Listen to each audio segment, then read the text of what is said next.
السلام علیکم، state view سے میں ہوں شہزاد خان۔ وزیر اعظم آزاد کشمیر نے ایک تقریر کی ہے جس میں انہوں نے جو ہے وہ بجلی کے فوائد، سستی بجلی کے فوائد بتائے ہیں۔ پہلے ان کی تقریر کا ایک چھوٹا سا ایک ویڈیو کلپ دیکھ لیں، اس کے بعد اس کے اوپر بات کرتے ہیں۔ یہ جو سستی بجلی ہے یہ آپ کے روزگار کا سب سے بڑا ذریعہ ہے۔ اگر یہ علاقہ روشن ہے تو یہاں سمال کاٹیج انڈسٹریز بھی لگیں گی، یہاں ٹورسٹ بھی آئیں گے، یہاں ریسٹ ہاؤسز کی تعمیر بھی ہوگی۔ بجلی بذات خود ایک دنیا کا نام ہے۔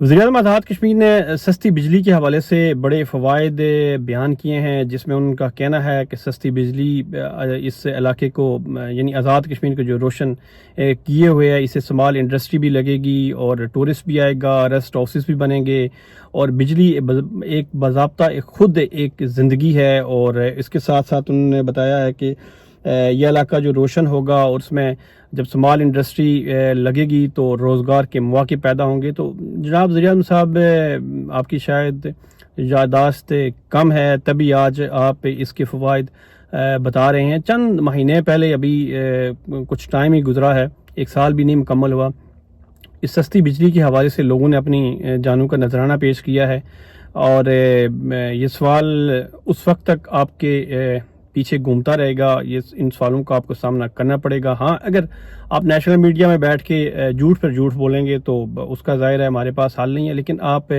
آزاد کشمیر کے کسی بھی عامل صحافی کے سامنے بیٹھ کے جب آپ انٹرویو دیں گے تو یقیناً آپ کو ان جو سوالوں کا جواب دینا پڑے گا۔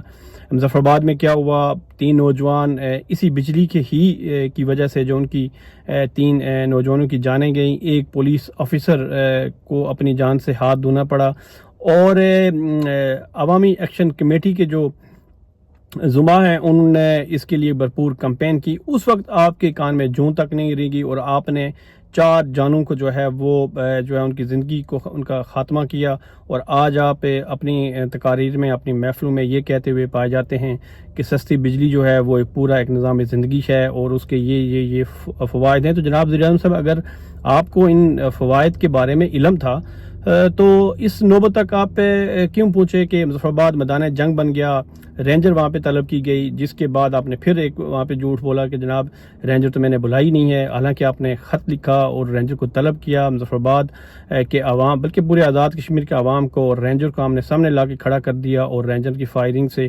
3 نوجوان کی جو ہے وہ شہادت ہوئی، اور ایک پولیس آفیسر اپنی جان سے ہاتھ دھو بیٹھا۔ اور اس تحریک کی اگر بات کریں تو اس تحریک کے جتنے بھی لوگ تھے، اس میں آزاد کشمیر کے لوگ شامل تھے، اور اس میں کوئی ایسا کوئی شرپسند عناصر شامل نہیں تھا کہ جس کی وجہ سے جو ہے آپ نے ان کے مطالبات ماننے میں اتنی دیر کی۔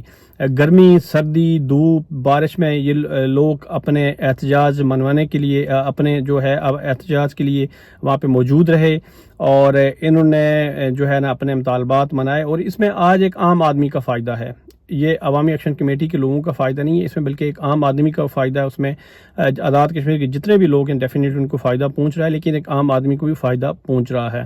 تو جناب وزیر اعظم صاحب، اگر آج آپ کو 3 جانیں چلی گئیں اور اس کے بعد ایک پولیس آفیسر کی بھی جان بھی گئی، تو اس کے بعد آج آپ کو یہ فائدے نظر آ رہے ہیں۔ اس سے پہلے آپ نے جو ہے نا، جن نے اس تحریک کے لیے، سستی بجلی کی تحریک کے لیے حصہ لیا تھا، ان کو آپ نے انڈین ایجنٹ قرار دے دیا تھا، را کا ایجنٹ قرار دے دیا۔ آپ کے ارد گرد جو گھومنے والے لوگ ہیں، انہوں نے تو پتہ نہیں ان لوگوں کو کون کون سے دہشت گرد اور کن کن عوامل سے جا کے ملایا تھا۔ اس وقت آپ خاموش تماشائی بنے ہوئے تھے، حالانکہ ریاست کے سربراہ آپ ہیں، ریاست کے جو ہے اس وقت نظام زندگی کا جو چل رہا ہے، جو نظام زندگی کا پہیہ وہاں پہ چل رہا ہے، اس کے کردہ درتا آپ ہیں، لیکن آپ نے اس وقت مکمل خاموشی اختیار کی۔ تو یہ جھوٹ ہے۔ اب مجھے نہیں سمجھ آتی کہ کب تک بول کے آپ جو ہے نا اپنی جان چھڑائیں گے۔